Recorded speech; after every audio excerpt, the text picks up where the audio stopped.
Hello, y'all. Welcome. I am Erica Latrice, and this is your new beginning. And this message, I feel like y'all can feel my joy. You can feel my joy through the screen with this message today because it has come up to me, come up for me so often. And then I was just letting it go, wasn't going to do the video yet. And I ended up doing a devotional, and out of nowhere, it was just like the third point of confirmation. So, my prayer is that this message is so much confirmation. If you have been thinking about how you're going to end the current year that we're in as we're wrapping up, if you've been praying about finishing strong, or at whatever point you're watching this video, I hope that it is confirming to you. I hope that it's encouraging to you. And as always, I encourage you to just seek God for yourself to get the confirmation that you need to stand on today's message. So if you want to read along with me, you can join me at, I'm acting like I'm about to get up and go there. Join me over at 1 Samuel 30 is where I'm reading from. And I'll be right back. So you got just a second. 1 Samuel 30. And if I forget, I know I will. Subscribe here on the channel if you haven't subscribed already, or watch the whole video and then, decide if you want to join the community, which you should. So I'll be right back and we'll be jumping in today's message.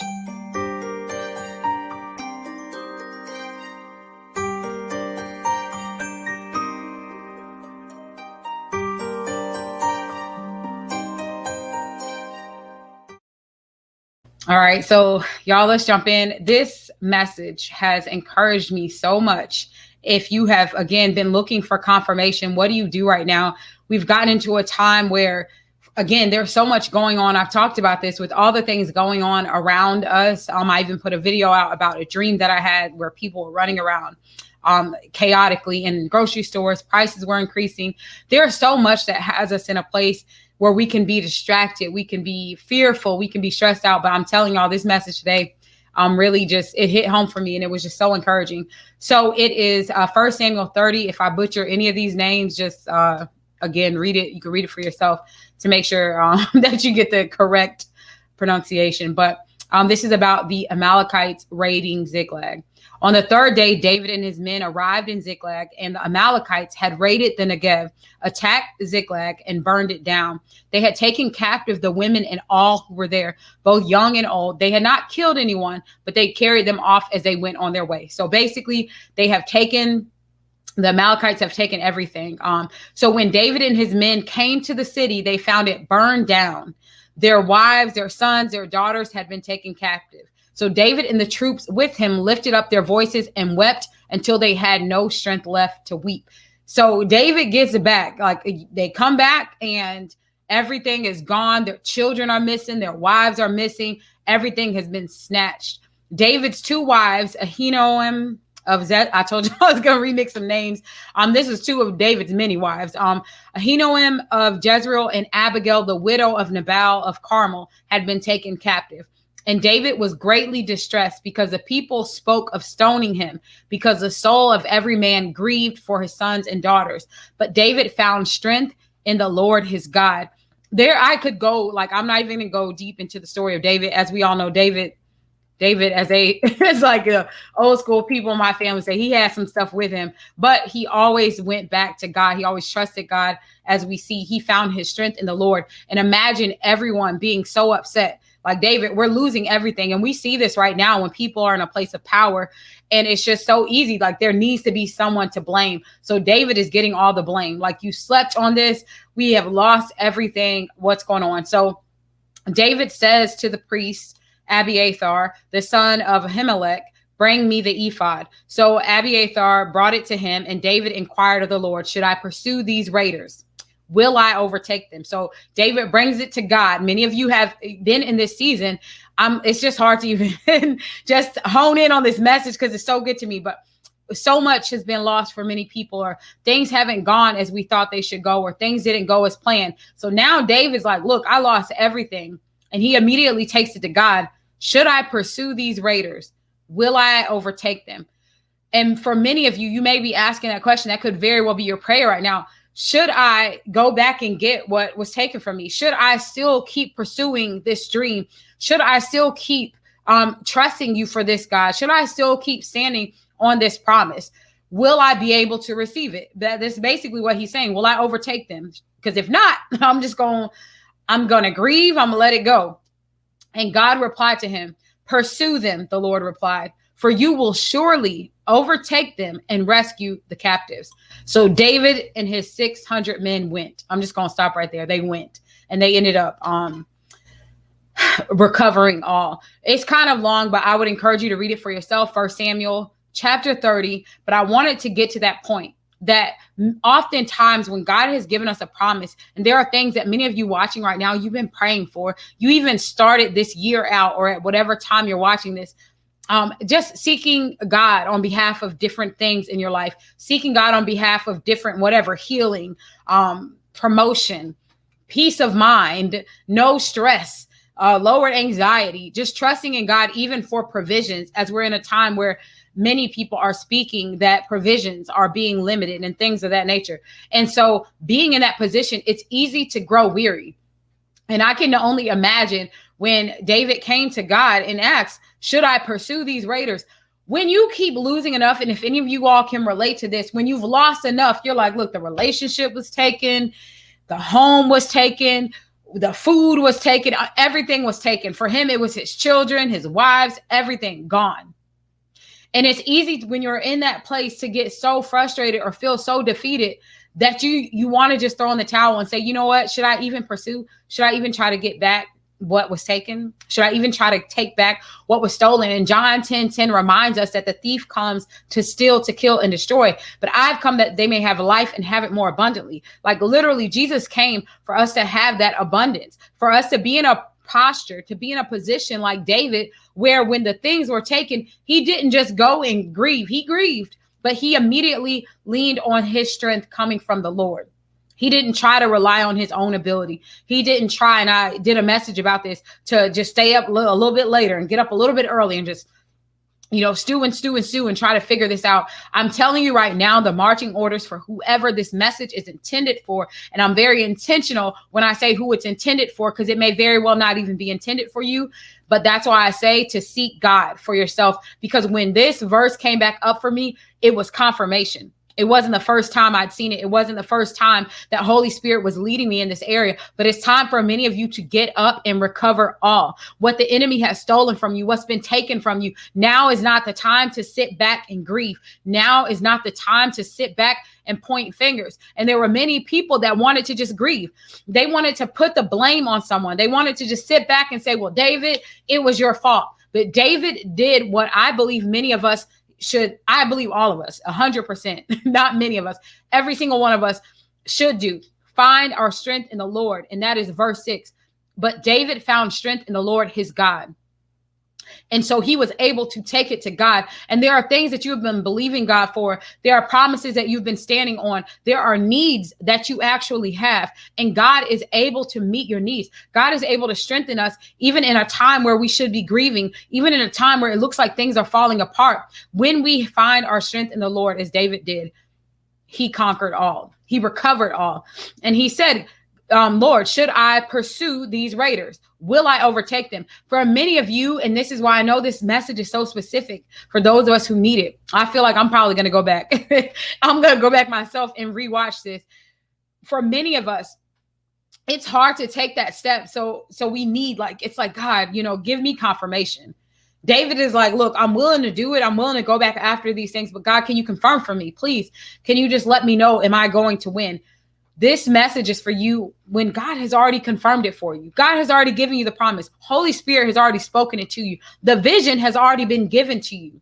You already had the dream of this thing. You've already seen it. God has confirmed it over and over. But it's coming a time when we get into that place of delay, and it seems like it's not happening quick enough, or it seems like you're getting a little glimpse that things are unfolding, but then it looks like there's another delay. And this reminds me, of Daniel. When a lot of times, people talk about this 21-day fast that Daniel had, but make no mistake, Daniel was actually, and I'll put that verse up too, when in the comments, if I can remember, Daniel, he wasn't just fasting to be religious or any of these things. He was mourning.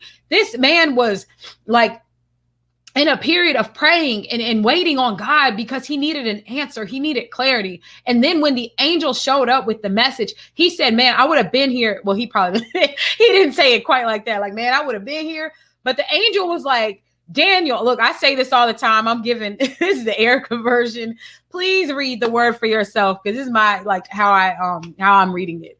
But the angel shows up and he's like, Daniel, I would have been here like 21 days ago. I would have been here, but I had to war. The angel was warring in the spirit realm. And for many of you, the delay is literally spiritual warfare. God has been putting it on your heart. It's been on your heart to pray more fiercely, to pray more consistently, to start building up your spiritual walk, because we wrestle not against flesh and blood. Ephesians 6 reminds us of how we're able to put out the fiery darts of the enemy. And that is through what we are wearing. And I'm not talking about how covered up you are. I'm talking about wearing the full armor of God. We don't wrestle against flesh and blood. It's against principalities and rulers of wickedness in dark places. And you can read Ephesians 6 for that exact quote. And the reminder is that to quench those fiery darts, we do that through our faith. And our faith is built. And I say this all the time, but many of you may be asking, well, how do I build my faith? Faith comes by hearing it, hearing by the word of God. Standing on the word of God, staying in your prayer time. And like Daniel, when he went through that 21 day, the answer came as that war was happening in the spirit. And so for many of you, I'm sharing this because the delay, sometimes it's a spiritual delay because there is such an anointing on your life. There is a mantle on you. There are people whose breakthroughs, there are people's whose open doors. There are people whose salvation is attached to the ministry that God has placed on you. And make no mistake, when I say ministry, it's not pulpit ministry. Some of you, your ministry is literally out in the streets. Your ministry is in the job that you carry. Your ministry is in the business that you're running. Your ministry is in your social media platform. Your ministry is in how you pray for your spouse and how you take care of your children. Your ministry is in how you just greet strangers. There is one man right now, he works for my son's school. I don't know this man's name, and now I feel convicted, like I need to stop and ask. But there's been a couple of people like this, but this man in particular, every morning and afternoon, he makes a point to ensure that he waves at every single car passing him by. I don't care if you're having a good morning or a bad morning. This man's going to look at you. He's going to smile and he's going to wave. And I know that there are days that people probably had nothing to smile about, but because that man took a moment to look up, to smile, and to wave at them, it changed the course of their day. And that's what I mean. Like, your ministry is more than what the world would have us to think, that you have to be in some type of title or some role. And that's where I perceive God is shifting our current times. Like, people talk about the end times. God is doing things how God decides to do it. And so for many of you, the calling on your life, it goes beyond the pulpit. It goes beyond the traditions of men. It goes beyond that, because God will use, case in point, David. God will use whoever God chooses to use. Because again, if y'all go read about David, like I said, he was on another level. David was on another level with the things that he did. He was by no means perfect. And God was still able to use him. And he still was able to find strength in the Lord is God. And so, y'all, I know that I feel like this is a lot, but I hope that it's encouraging you right now to go back, go seek God first. And ask that question. Should I pursue? Will I be able to overtake? And I want to quote it exactly. David inquired of the Lord, should I pursue these raiders? Will I overtake them? And who are the raiders? I'm telling you, it's the delay. It's the delay. It's the things that God has spoken over your life. It's those promises that were coming to pass, but it seems like there's been a delay, much like when Daniel was seeking after God and that angel had to war in the spirit to bring it. And so what does that look like for you? I don't know. Like, seek God. For many of you, it may even be a 21-day fast. It may be fasting. It may be praying. It may be whatever God is showing you right now, but it is time to recover all. And the way that you figure out and the way that you understand and get your marching orders for what that looks like is to seek God, to find your strength in the Lord, And that is where that answer comes. And so I just wanted to encourage you all today, because it's time to recover all. It's time to recover all.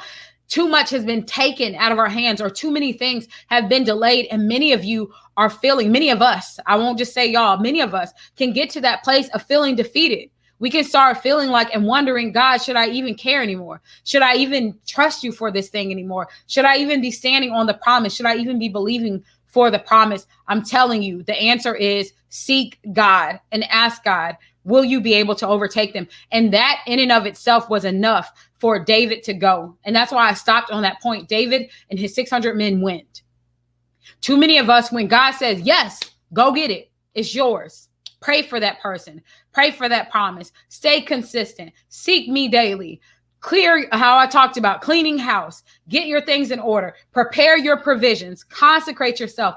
As God starts speaking to us, many of us don't do what David did. And the wind, it's in the going of it. Like when I say this all the time, I'm like, it's go time. It's go time. It's go time. And when it's go time, that's never the time to sit back. Many of you, God has been giving you a glimpse of how to be prepared for this next season, for things that are to come, and sitting down and just being in that place of grieving, and being in that place of grieving what you lost, or grieving that the promises that God gave you, that they haven't come to pass yet. Many of you are grieving when you need to be going. You're grieving something that God has already said you're going to be able to recover. So instead of grieving, I'm telling you, some of y'all, the answer is go. And the way that you know this is truly seek God for yourself. Allow God to speak to you and show it to you. And for your go, again, for many of you, it is through seeking God. Your go may be a season of fasting. Your go may be a season of unplugging, a season of rest, to hear directly from God. I've talked about in Joshua, when they were getting ready to cross over, Joshua went through the camp. He said, prepare yourselves, for in 3 days, we're getting ready to cross over. Prepare yourself. That meant they were going to consecrate themselves. They weren't allowing any and everyone to talk and speak into their life. And that is what I want to, I'm going to wrap this message on this. For many of you too, it's so important who you're listening to. And it doesn't go like extremely detailed into this, but we see it. When David went to hear from God, we see that all the people were upset with him. The people were grieving. These men were like, man, look, we lost everything. It's your fault, David.